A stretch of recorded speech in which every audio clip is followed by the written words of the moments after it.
Erik the Phantom of the Opera.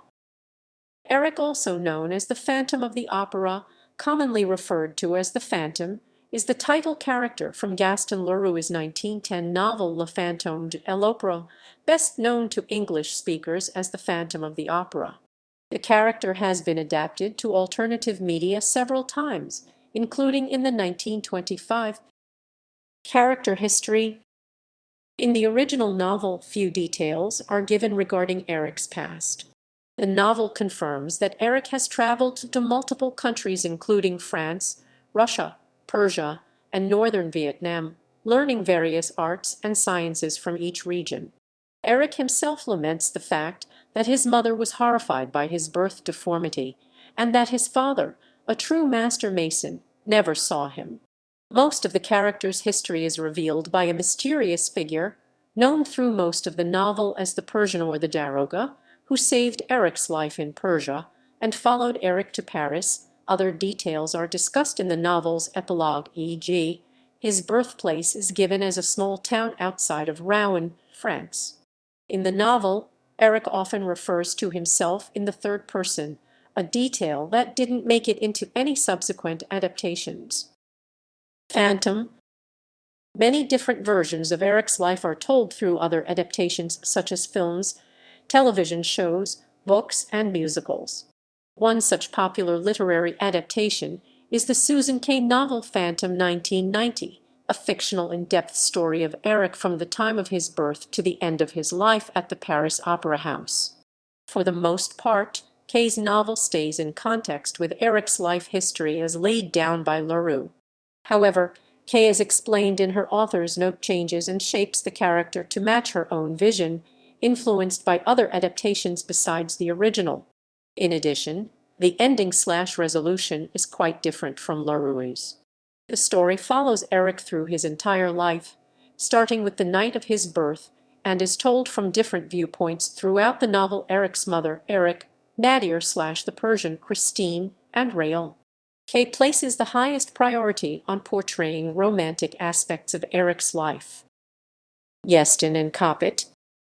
The theatrical songwriting team of Maury Yeston and Arthur Coppet created a musical based on the novel Phantom, which investors backed out of after Weber's version became a huge hit.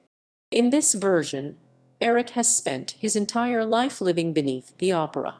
Over the years, he became possessive of the opera and the creative driving force for the company. No artistic decision is made without Gerard Carrier seeking his approval. He offers to teach Christine Da to sing after hearing her working in the costume shop, and falls in love with her. This storyline was also the basis for the 1990 miniseries starring Charles Dance, Turi Polo, and Burt Lancaster as Carrier. The Canary Trainer. The Angel of the Opera. In Sam Siciliano's novel The Angel of the Opera, Sherlock Holmes is brought in to solve the case of the opera ghost, and both Erik's and Holmes's stories unfold through the eyes of Holmes's assistant, Henry Vernier. Siciliano places Holmes and Vernier at several of the crucial scenes in Erik and Christine's relationship, and draws parallels between Erik and Holmes. Holmes sympathizes with Erik so much that after Christine leaves him, Holmes brings him back to England. One of the first people that Erik meets on his arrival is a blind girl with a fondness for music. Erik's deformity. In the original novel, Erik is described as corpse-like and is referred to as having a death's head human skull throughout the story. He has no nose, and his eyes are sunken so deep in his skull that all that is seen are two eye sockets, except when his yellow eyes glow in the dark.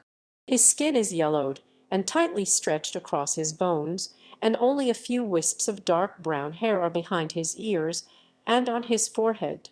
His mouth is never described in as much detail, but is referred to as a dead mouth by Christine, and Erik acknowledges that his mouth is abnormal when lifting up his mask to display ventriloquism. He is described as extremely thin, so much so that he resembles a skeleton.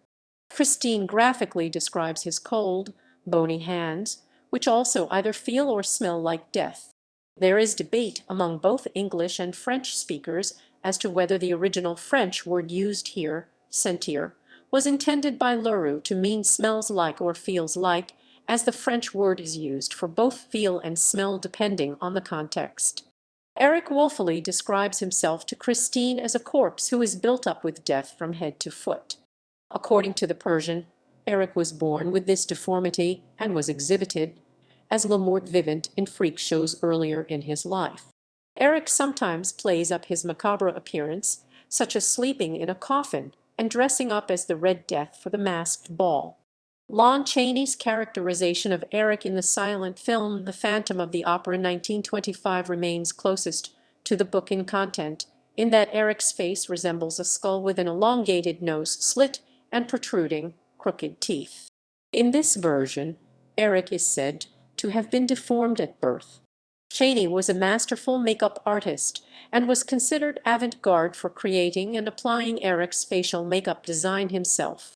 It is said that he kept it secret until the first day of filming.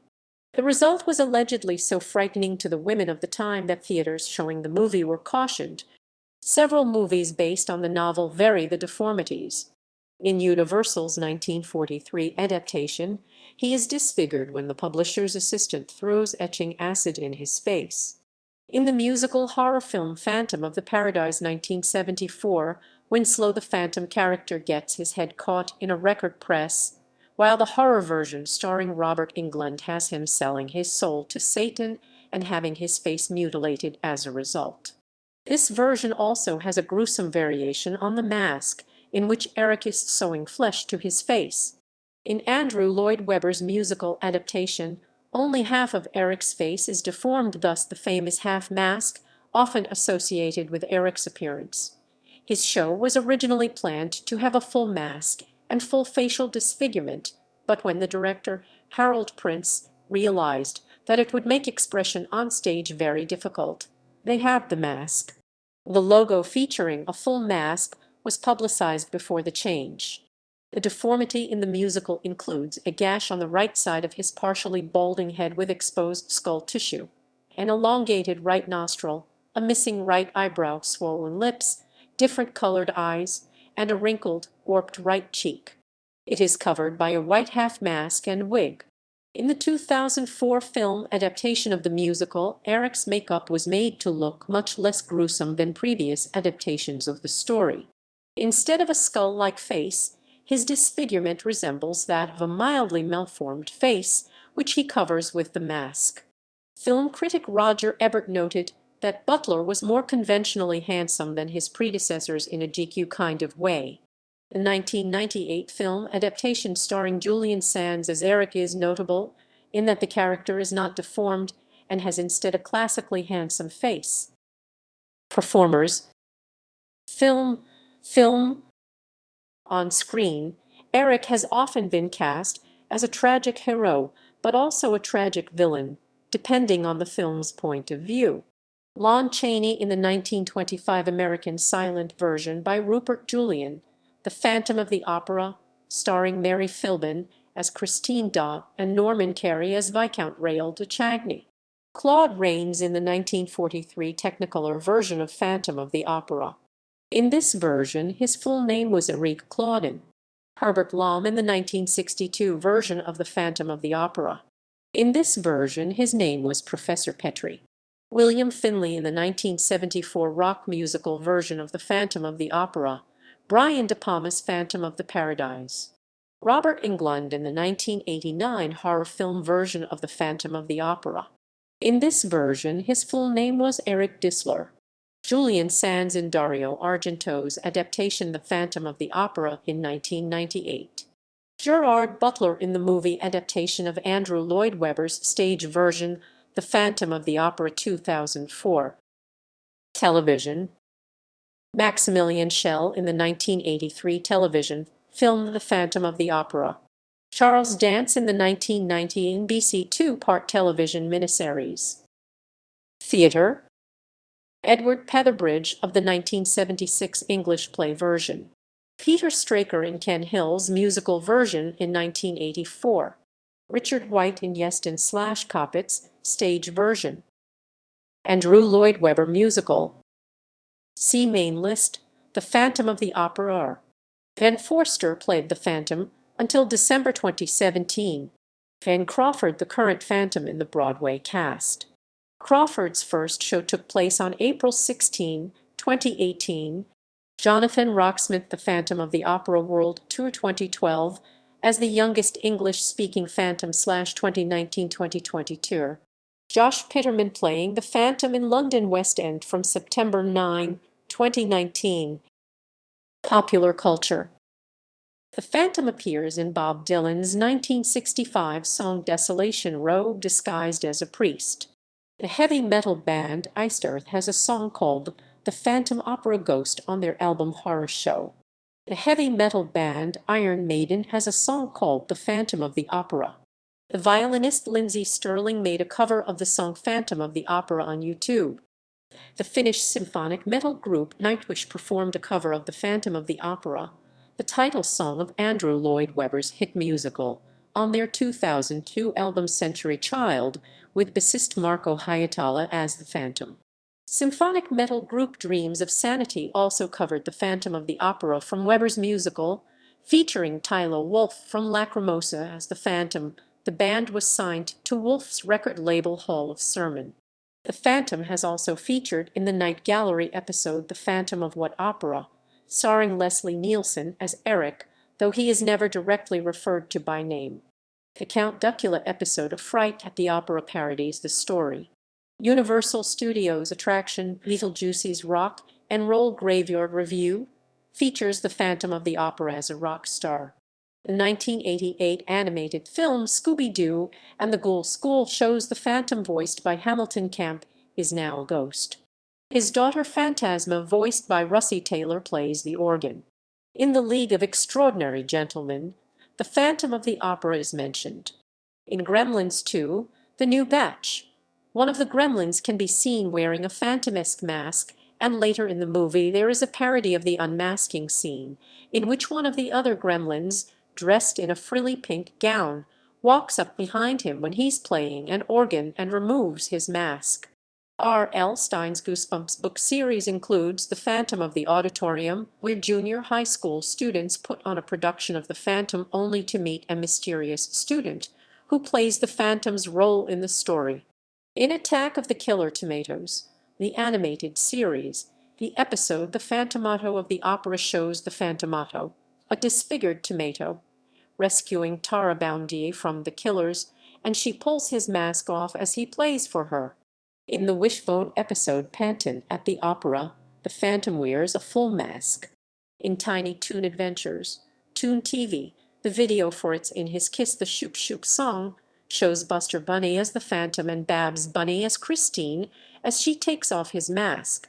In The Simpsons episode Lisa's Wedding, a future Martin Prince lives in the cellar of Springfield Elementary, wearing a half mask and playing the organ.